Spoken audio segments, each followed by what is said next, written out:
उसको silent mode में डालें या स्विच ऑफ कर दें ताकि आप इस प्रस्तुति का संपूर्ण आनंद बिना किसी व्यवधान के उठा सकें। इस शो के प्रस्तुतकर्ता हैं उज्जैन स्मार्ट सिटी लिमिटेड।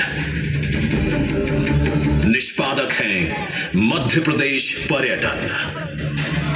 तो प्रस्तुत है महाकाल की शक्ति, उज्जैन की भक्ति।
ब्रह्मांड की सबसे प्राचीनतम कहानियों में से आज हम वो कहानी सुनाएंगे जिसका सृजन पूरे ब्रह्मांड के सृजन से पहले हुआ।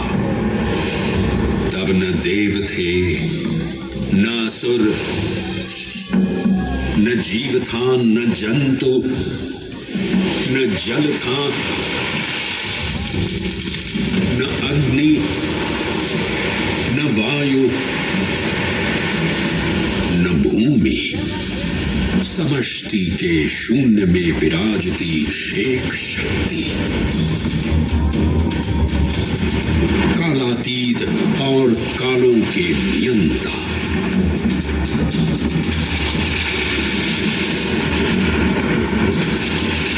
विधाता भी और विध्वंसक भी, अखंड, अचल, अविनाशी। ये कथा है उस महादेव के महाकाल स्वरूप की जो सृष्टि के आरंभ भी हैं और काल के आगमन भी हैं। वे ही काल के सृजनकर्ता और नियंत्रणकर्ता भी हैं।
निर्विकार होते हुए भी अपनी माया से विराट विश्व का आकार धारण करने वाले महाकाल।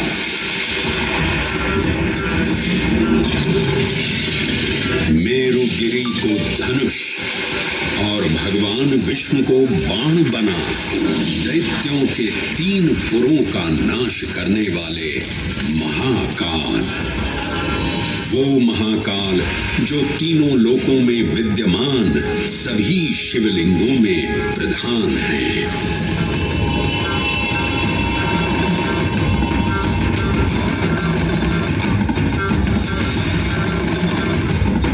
वो महाकाल जिनके त्रिशूल की तीनों नोकों से काम, क्रोध और लोभ पर नियंत्रण होता है, जिनके मस्तिष्क पर चंद्र शीतलता का प्रतीक है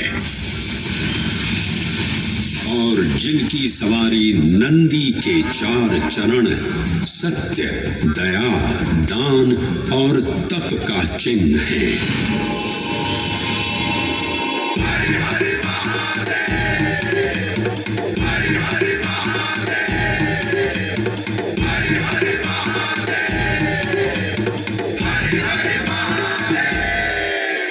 न पुण्यं न पापं न सौख्यं न दुःखं न मन्त्रो न तीर्थं न वेद न यज्ञ अहं भोजनं नैव भोज्यं न भोक्ता चिदानन्दरूपः शिवोऽहं शिवोऽहम्।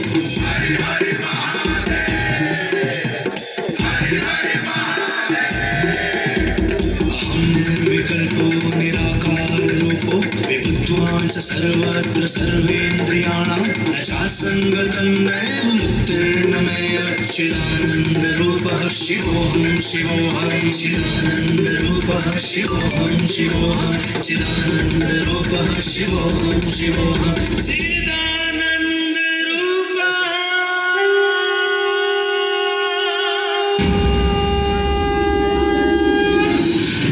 पुराण में कहा गया है, नाभिदेशे महाकालस्तन्नाम्ना तत्र वै हरः, अर्थात नाभिदेश उज्जैन में स्थित भगवान महाकालेश्वर तीनों लोकों में पूजनीय है।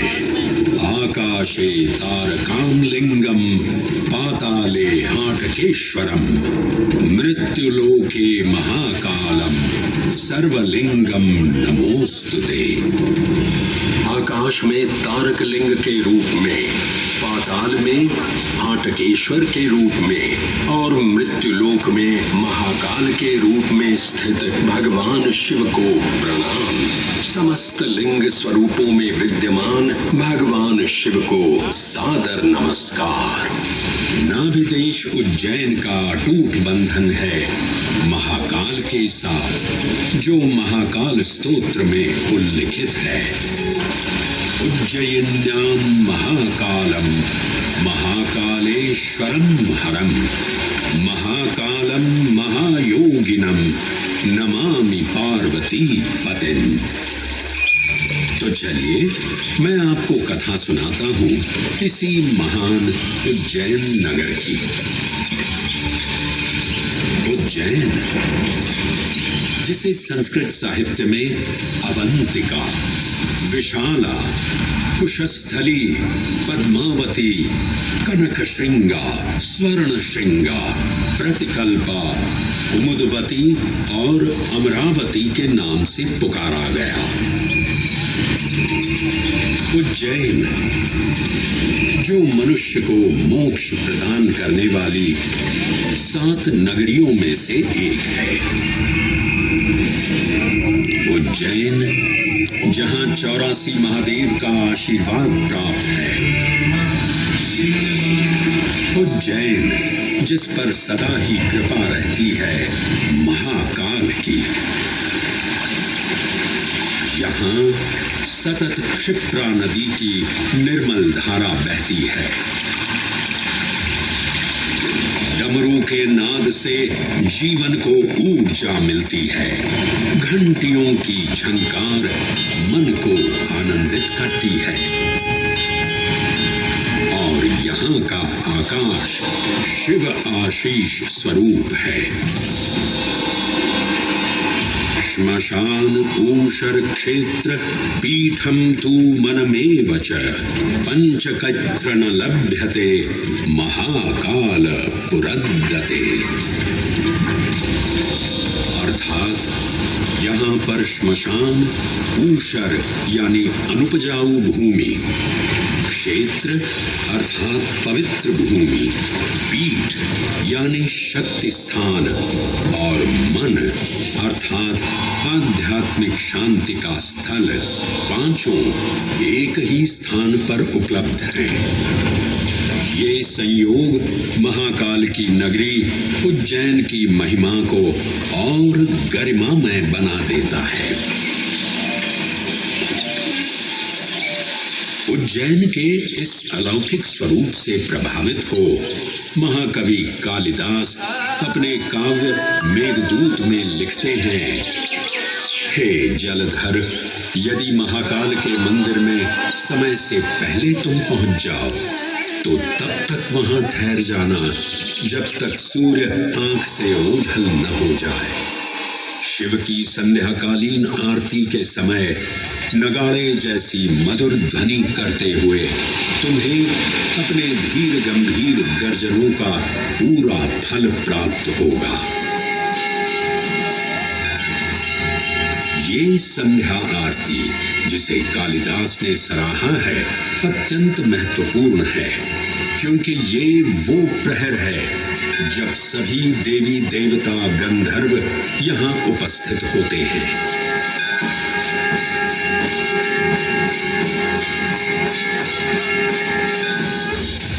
उज्जैन की महिमा अद्वितीय है। सतयुग, त्रेता युग, द्वापर युग और कलयुग, हर युग में इसका अप्रतिम महत्व रहा है।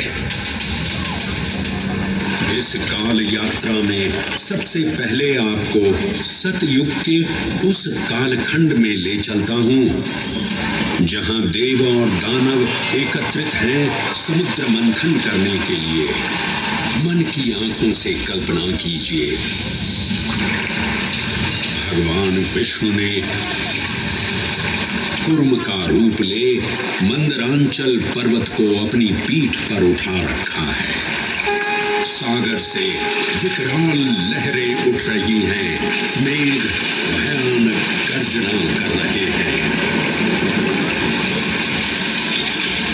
देव और दानव वासुकी सर्प को नेति बना और मंदार पर्वत को मथनी बना सागर को मथ रहे हैं कि तभी जल का पाप कालकूट विष निकलता है और पूरी सृष्टि को अपने ताप से झुलसाने लगता है। इस भयावह स्थिति ने देवताओं और असुरों के बीच हाहाकार मचा दिया। ये कैसा अनर्थ है? लक्ष्य था अमृतत्व का, पर अब मृत्यु की विकराल छवि हमारी आंखों के समक्ष मंडरा रही है। इस भयंकर संकट से केवल वही उद्धारकर्ता मुक्ति दिला सकते हैं जो समस्त विश्व के परम संरक्षक हैं। तभी सब महादेव की शरण में जाते हैं और पुकार लगाते हैं, ओम नमो भगवते रुद्राय। और फिर तुष्टा महादेव भक्तों की गुहार सुनते हैं, कैलाश से उतरते हैं, विष को अपनी अंजुलि में भर अपने कंठ में धारण करते हैं।